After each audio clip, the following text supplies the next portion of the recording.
Comment vivre avec les institutions qui sont au-delà des États? En fait, vous devez savoir que d'autres réfléchissent. Ils se demandent comment ils peuvent dominer le monde. Et vous devez savoir, il y a nos prédécesseurs qui ont signé des actes, qui se sont engagés, mais c'est nous, la population, qui subissons. Certaines en profitent, mais d'autres n'en profitent pas. C'est pourquoi je vais éclairer la jeunesse. Je vais vous parler de réalités qu'on ne vous enseigne pas à l'école, primaire, secondaire, universitaire, au master, au doctorat, mais la réalité que nous vivons, la pratique.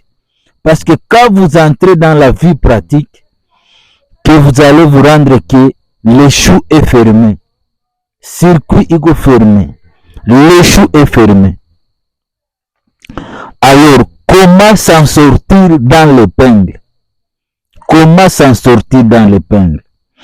Vous devez savoir, vous devez mettre dans la tête, il y a cette institution qui est au-delà des États, peu importe que vous soyez qui.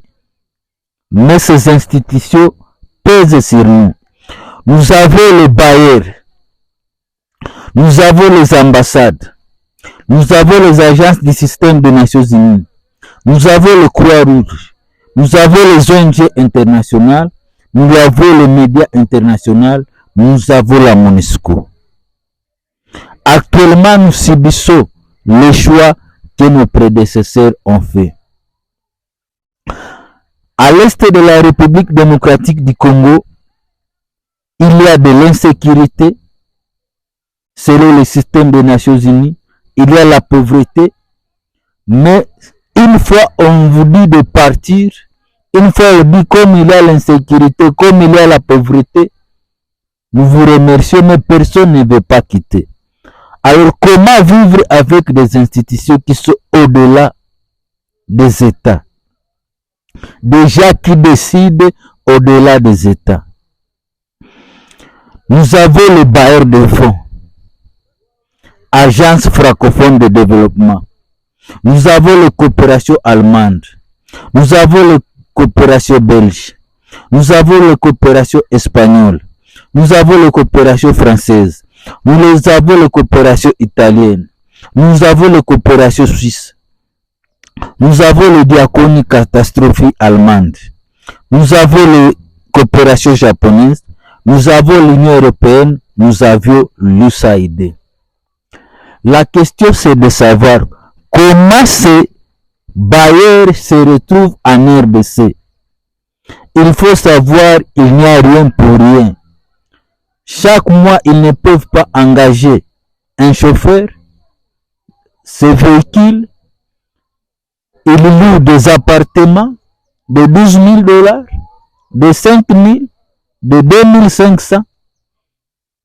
Chaque mois, on ne peut pas faire de dépenses pour les gens qui travaillent sans qu'ils puissent se retrouver dans l'opération. Alors, comment les bailleurs de fonds se retrouvent en RDC? C'est ça la question. C'est vrai, ils savent qu'il y a de l'insécurité, ils savent qu'il y a la pauvreté, mais personne ne veut quitter. Et vous devez savoir que